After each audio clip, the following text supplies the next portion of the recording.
Bem, pessoal, vamos de BTC no fim de tarde desse sábado 26 de agosto, agora na Espanha, 21 horas e 26 minutos, no Brasil, 16 e 26 da tarde. Gente, a BTC aqui no Intraday, nos 5 minutos, está promovendo algo que pode ser classificado como próximo do inacreditável. Bitcoin simplesmente não se mexe, não tem força para cair e também não tem força para subir. A máxima hoje foi alcançada aqui na madrugada na Espanha, chegamos a bater 26.125 e a mínima foi uma agulhada no meio da tarde aqui na Espanha, fez a mínima em 26.014 e aí simplesmente está desenhando essa reguinha bizarra no 4 horas. Essa visão dramática se repete. Vocês veem que a gente está indo para o bico de uma figura triangularizada aqui. Isso aqui, gente, vai explodir com uma violência brutal para cima ou para baixo. Muito provavelmente para cima, porque a movimentação no diário, aqui eu estou no semanal, já vou analisar o semanal. A movimentação no diário é muito incomum. Vocês podem pegar os 500 candles para trás, vocês nunca vão encontrar essa quantidade brutal de corpos reais e pavios para fora do canal. Sempre que a BTC avança para fora do canal, ela rapidamente volta para dentro do canal. A gente está desenhando 1, 2, 3, 4, 5, 6, 7, 8. É o 9º candle para fora do canal. Isso aqui vai voltar num efeito elástico brutal para, no mínimo, a mediana, para o patamar da mediana do canal de Keltner, que nesse momento está se confundindo com essa linha laranja aqui, que é a MM200 no diário, lá para o patamar de 27.540. É para lá que a gente está indo. Mas é muito raro a BTC escapulir do canal e ficar tanto tempo longe do canal. É um movimento absurdamente incomum, fora a movimentação da dominância, que ontem eu analisei, hoje acabou que não deu tempo. Está também numa movimentação bastante incomum. No semanal, esse drama também se repete, mas o prognóstico no semanal é muitíssimo positivo, porque a BTC tentou ameaçar o fundo da semana passada, que estava em 25.166, a gente chegou a bater 25.300, mas agora nesse patamar, e agora a virada da VWAP semanal de domingo para segunda vai promover um corpo real aqui vendedor muito tímido, talvez até um doji comprador, e é bem provável que essa canaleta virtual de alta aqui no semanal acabe se desdobrando em busca da aresta superior, que se ficar mais obtusa vai bater 36, se ficar mais aberta vai bater 40 mil. Um outro detalhe no gráfico semanal, agora eu vou pular para o gráfico semanal ancorado na nossa grade de expansão logarítmica exponencial. Uma outra um outro elemento a reforçar que a gente deve protagonizar uma forte pernada de alta é que a nebulosidade no semanal segue ganhando espessura e a gente está meio que promovendo um fractal aqui em relação à formação da nuvem entre 25 de janeiro de 2021 e março de 21. Se a gente puxar essa nuvem aqui, gente, essa nuvem é formada com uma projeção de 26 candles para o futuro. Então, essa nuvem que está sendo formada para frente, na verdade a BTC só vai transitar por cima ou por baixo, né, que a gente não sabe se o preço vai cair ou descer, ela só vai, muito provavelmente por cima, mas ela só vai transitar na altura dessa nebulosidade daqui a 26 semanas. Então, se a gente puxar 26 semanas para trás, a gente chega no candle atual. Então, se a gente buscar essa formação aqui de fractal e puxar 26 candles para trás, a gente vai parar onde? Exatamente nessa corretiva aqui, ó, que também está formando um fractal.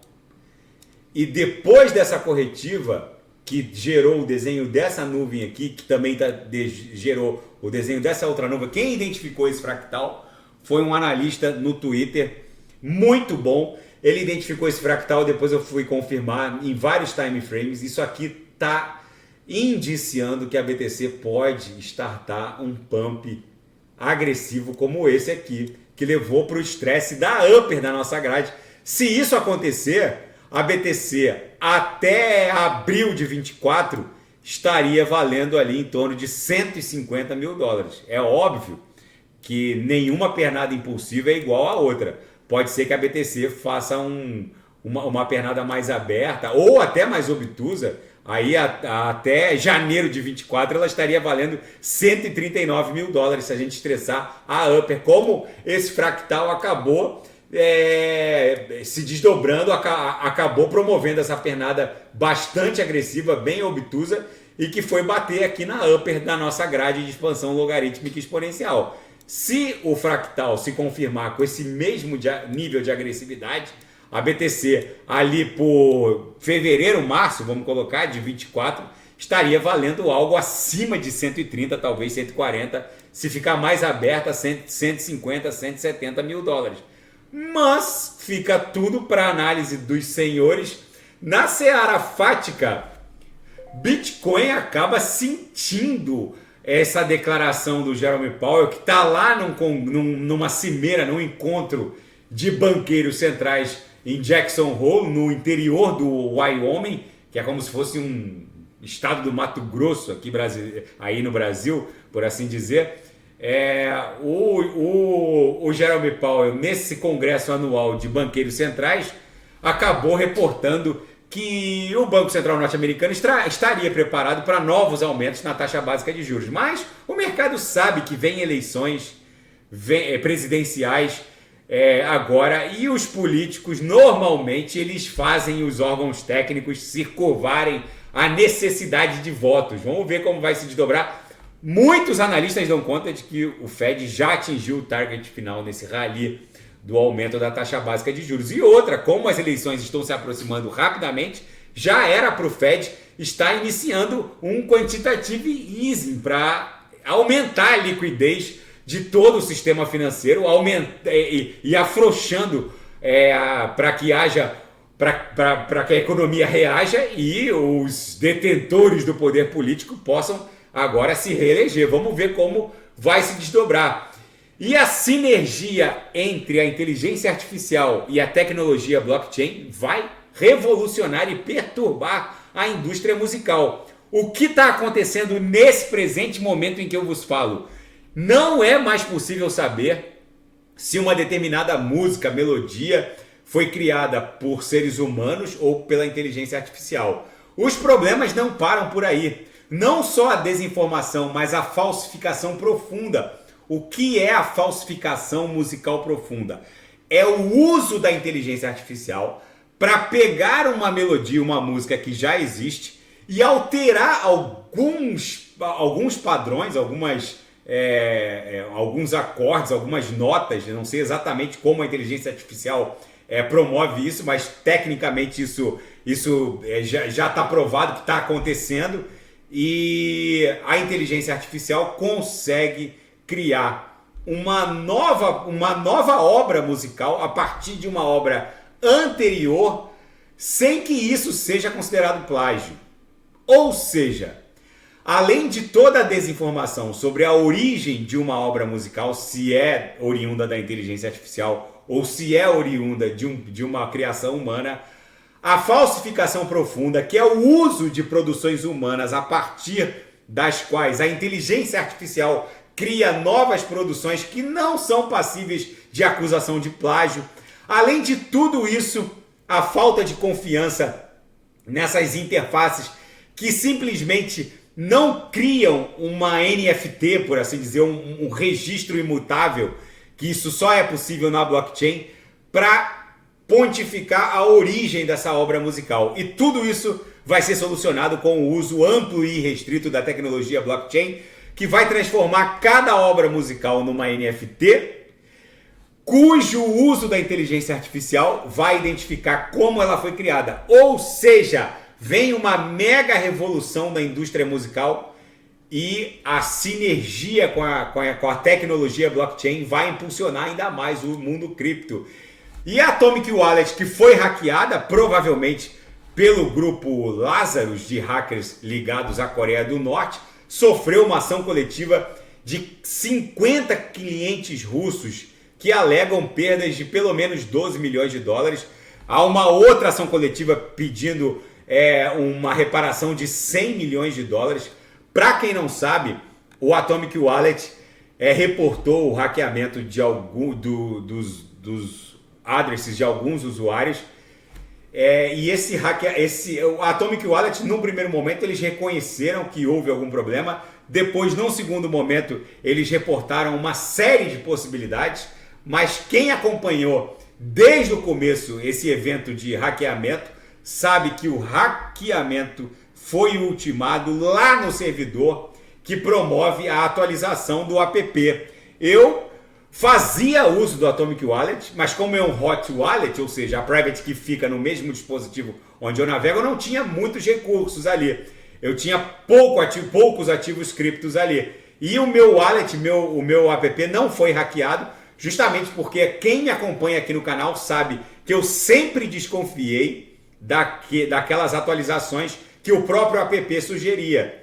Toda vez que eu entrava no Atomic Wallet e havia um alerta de atualização, eu sempre clicava em recordar-me-lo mais tarde, né, em espanhol, lembrar-me depois, justamente porque eu deixava todo mundo fazer o download e atualizar. Se não tivesse nenhum problema, eu ia ali e atualizava o meu. Foi o que aconteceu, eu vi que tinha um alerta de download, de atualização, eu deixei todo mundo fazer, foi todo mundo hackeado, e quando eu fiquei sabendo, o que eu fiz? Eu peguei tudo que eu tinha ali, era pouco, não tinha nem $1.000 em ativos criptos no meu Atomic, e tirei tudo dali. Não uso mais o Atomic Wallet. Eu sempre desconfiei que poderia haver uma invasão ao servidor, criar um código malicioso, e quando a gente fizesse a transação, os nossos ativos, as nossas private keys eram remetidas para um destino malicioso imposto pelo software. Eu sempre desconfiei dessas atualizações. É diferente, essas atualizações do Atomic são muito diferentes de outras, porque elas simplesmente mudavam o código do nosso app no computador ou no celular, e um código malicioso com certeza enviaria as private keys para um hacker. Foi o que aconteceu.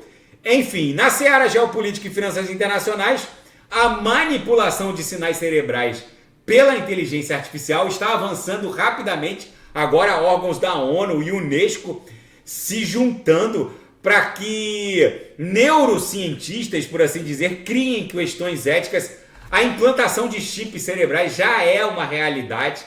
O campo está se expandindo e evoluindo rapidamente. Engenheiros já desenvolveram tecnologias para escanear, reparar e implantar chips no sistema nervoso central humano. O fato é que há uma série de discussões éticas no esporte, em concursos públicos, enfim, há em forças militares que vão fazer integrar suas fileiras do front com cyber soldados, com chips implantados na cabeça. Tudo isso acendeu um sinal de alerta nos órgãos multilaterais, e é muito provável que venha uma grande regulamentação acerca da expansão e um marco legal para esse setor, como o mundo cripto também precisa de um marco legal. E a FIFA suspendeu o dirigente de futebol espanhol pelo beijo roubado de uma das atletas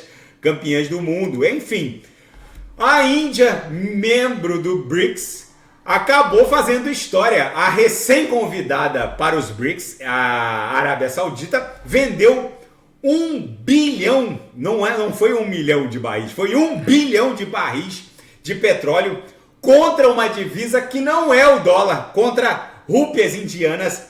É histórico porque o convite que os BRICS, que é o bloco formado por Brasil, Rússia, Índia, China e África do Sul, só vai passar a valer a partir de 1º de janeiro de 2024, que os convidados irão entrar. Que tem até Argentina, Irã, Arábia Saudita, Emirados Árabes Unidos, mas o fato é que parece que já há um acordo de cavalheiros e o petrodólar segue sendo destronado dia a dia. Gente, a BTC aqui no 6 horas, aqui eu tô no gráfico diário, que continua com um corpo real e pavios longe do canal de Keltner. Isso é muito incomum, isso aqui vai acabar redundando numa explosão para dentro do canal. No 6 horas a gente também está desenhando uma figura triangular bizarra que vai acabar explodindo em direção ao próprio patamar da VWAP mensal que segue lá em 28 mil dólares. Tá bom, pessoal? Se nada fugir do script, eu volto amanhã para analisar a própria BTC. Fiquem com Deus e quem quiser sugerir alguma análise é só colocar nas mensagens abaixo. Até amanhã, fiquem com Deus. Grande abraço.